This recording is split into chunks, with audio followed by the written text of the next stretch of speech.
Guten Morgen and welcome to the real world. I got to know of Yontif. There was a Yid, a Pill of Parich, a Lubavitcher Chassid from the earlier Rebbeim of Chabad. He was a Talmud of the Balatanya, a Chassid, the Mittler Rebbe of the Tzemach Tzedek.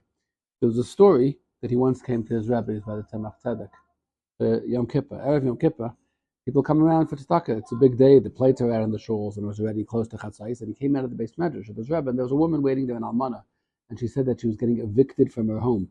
The owner, she couldn't pay the rent. She was back by several months, and the owner said he's throwing her and her kids into the street. She doesn't pay everything she owes. And she said, could you go help me? I'm not allowed to go into shul, but I need the money. So Rabbi Hillel said, of course. He went into the shul, and he went collecting for her. He came out, but all the money he got from the whole shul wasn't even a drop in the bucket. It wasn't even 10% of what she needed. It was a paltry sum. And she said, thank you very much, but it's not going to get me very far. I'm homeless. Erev Yom Kippur, Rabbi says, I have an idea. What kind of Yid doesn't feel a hero tshuva at this time? And he walked to a different part of the city, a different neighborhood in the city, a place where there were Jews, but not Yidden who were very much connected to Torah mitzvahs, more secular Jews. And he walked into a bar, and he said, is anybody here Jewish? And a few people said, yeah, we're Jewish, even though they didn't look Jewish. He said, there's a woman, she's a widow, she's being thrown out of her house, she needs to pay that. Could you give me, there's a mitzvah of tzedakah. Tonight is Yom Kippur, the holiest night of the year, a time of tshuva, a time of repentance. Could you give me some money to help out this woman? So one of the guys that looks at it and says, okay, you see this drink over here, this vodka? It's 99 proof vodka. Could you take it, drink it? Let me see you. Take down a cup of this, and if you give me this, I'll give you a lot of money for that woman. No problem. But let me see you do something too. A pillow doesn't hesitate. He takes the cup of vodka, makes a shahakal, knocks it back. Takes a large amount of money, more money than he made that whole day in shul.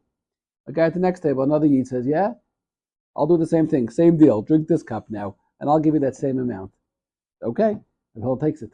Second. It's really hard to stand on his feet. This is strong stuff. This is in Russia. Third guy says, yeah, I like it. I'm in the same game. I'm in. Put me in. I'll give you money. Charity, no problem. Let me see you drink that. A third cup. A fourth cup. His head is swimming. His head is pounding. He could barely walk straight, but the money's piling up. After 6 cups of vodka, he can't see anymore, but he has all the money he needs, not only for her to pay what she owes, but for her to pay a few months in advance at all. And he somehow stumbles back to the shul where the woman's waiting. It's already late in the day. He says, here, I have the money for you. You can go home. You can go home. And he makes his way into the shul. He washes his face and he tries to get himself together. He goes, gets himself a little ready, and he walks into the shul and he sees that the shul is filled with people. They're in their talesim, and the enriches is open. He's very drunk, drunker than he's ever been in his life. And he thinks to himself, talesim, the enriches is open, he's probably Simchas Torah. So he runs up to the open enriches and he screams out in the timeless niggin of Simchas Torah, Ata hareis aladas, Ki Hashem, in the nusach, in the niggin that we say before Hakavas, Eina milvadai, and he falls to the floor in a faint when he says that. And the whole shul is looking at him in such disdain. Chashav Yid, Rabbi Hillel, he wrote a sefer, Pelach Harima is the name of the sefer, Kabbalah sefer. The Haibin Yid, and look at him, he's lying on the floor drunk by Kalnidre, making jokes out to Aresa. What's going on? And they look at him.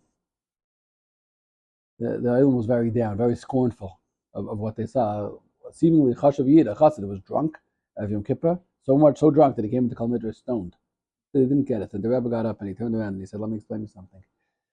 There's a process in the Jewish year. The Yid starts Aleph the Slichus, L'David Hashem Ayri, and Aleph at the beginning of Chodesh Elul, L'David Hashem Ayri, and Kishefer for Holal, and then comes Slichus, Meitzay Menucha, and his heart starts to tremble, and he goes into Rosh Hashanah, and the Tekiyas, and the Kabbalah Sol Malcha Shemayim, and being Mamach the Ben Shalom, and Aseres Tshuva, he breaks himself through Tshuva. Then Yom Kippur itself, the apex of Tshuva Me'ahava, and he comes to that moment of Ne'ilah, of Yichud with the Ben Shalom, gets to a very high place. And then the Simcha of Sukkot, he spends 8 days, B'tzil D'Behem Menusa, surrounded with the Rebbeinu Shalom, and the Rebbeinu Shalom embraces Simcha.